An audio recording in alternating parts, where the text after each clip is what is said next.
ఉమ్మడి నెల్లూరు జిల్లాలోని సూళ్లూరుపేటలో రాజకీయం వేడెక్కింది. వైసీపీలో నేతల మధ్య విభేదాలు రచ్చకెక్కుతున్నాయి.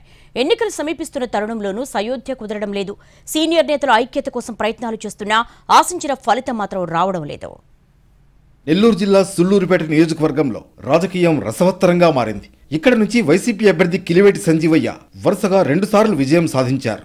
2019లో వైసీపీ అధికారంలోకి వచ్చిన తర్వాత సంజీవయ్యకు నేతలకు మధ్య విభేదాలు మొదలయ్యాయి. ఈసారి ఎన్నికల్లో సంజీవయ్యకు టికెట్ ఇస్తే తాము మద్దతిచ్చే ప్రసక్తే లేదని కీలక నేతలు తేల్చి చెప్పారు.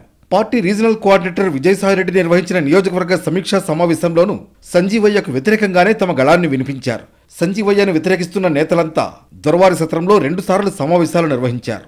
సంజీవయ్య స్థానంలో ఎవరిని నిలబెట్టినా తామంతా మద్దతిస్తామని చెప్పారు. సూళ్లూరుపేట అసమ్మతి నేతలను సీఎం జగన్ తాడేపల్లికి పిలిపించుకుని చర్చించారు. ఎమ్మెల్యే కూడా తన ధోరణి మార్చుకునేలా చూస్తామని హామీ ఇచ్చారు. నాయుడుపేటలో జరిగిన సామాజిక బస్సు యాత్రలో వచ్చే ఎన్నికల్లో వైసీపీ అభ్యర్థిగా సంజీవయ్య పోటీ చేస్తారని రీజనల్ కోఆర్డినేటర్ విజయసాయిరెడ్డి ప్రకటించారు. విభేదాలు వీడి అందరూ ఆయనకే మద్దతివ్వాలని కోరారు. సంజీవయ్యకు మద్దతుగా నెల్లూరు జిల్లా కేంద్ర సహకార బ్యాంక్ చైర్మన్ కామిరెడ్డి సత్యనారాయణ నిలిచారు. ఇక ఇరు వర్గాల మధ్య విభేదాలు కొనసాగుతున్న తరుణంలో పెళ్లకూరు మండలంలో జరుగుతున్న గ్రావెల్ తవ్వకాలపై పార్టీ నేతల మధ్య వివాదం తలెత్తింది. కామిరెడ్డి సత్యనారాయణ రెడ్డితో పాటు కళత్తూరు శేఖర్ రెడ్డి వర్గాలు బాహాబాహికి దిగాయి. ఇరు వర్గాల నేతలకు ఈ ఘటనలో గాయాలయ్యాయి. తమపై దాడికి వచ్చిన కళత్తూరు శేఖర్ రెడ్డిపై అట్రాసిటీ కేసు నమోదు చేయాలని నాయుడుపేట పోలీస్ స్టేషన్ ఎదుట కామిరెడ్డి సత్యనారాయణ రెడ్డి బైఠాయించారు. 2 వైసీపీ వర్గాలే కావడంతో పోలీసులు కూడా అయోమయంలో పడ్డారు. అనంతరం సీనియర్ అధికారులతో చర్చించి ఇరు వర్గాలపై కేసులు నమోదు చేశారు.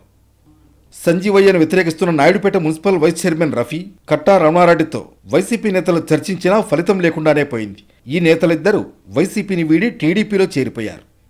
అయితే పార్టీకి నష్టం జరుగుతుందని భావించిన వైసీపీ అధిష్టానం సూళ్లూరుపేటపై ప్రత్యేక దృష్టి సారించింది. మంత్రి పెద్దిరెడ్డి రామచంద్రారెడ్డికి బాధ్యతలు అప్పగించింది. సూళ్లూరుపేటలో సమావేశం ఏర్పాటు చేసి నేతలతో చర్చించారు పెద్దిరెడ్డి.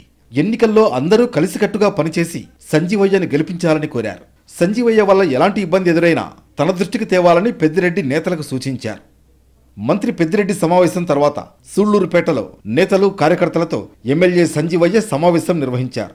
ఈ సమావేశానికి అసంతృప్త నేతల్లో కొందరు హాజరు కాలేదు. పెద్దిరెడ్డి రామచంద్రారెడ్డి స్వయంగా జోక్యం చేసుకున్న నేతల తీరులో మార్పు రాలేదు.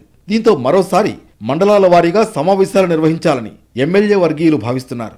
అసమ్మతి నేతలతో ప్రత్యేకంగా చర్చలు జరిపి అందరూ ఏకతాటిపైకి వచ్చి పనిచేసేలా చూస్తామంటున్నారు. ఈ సమావేశాలతోనైనా సూళ్లూరుపేట వైసీపీలో విభేదాలు తొలగుతాయో లేదో, మళ్లీ మొదటికి వస్తాయో వేచి చూడాల్సిందే.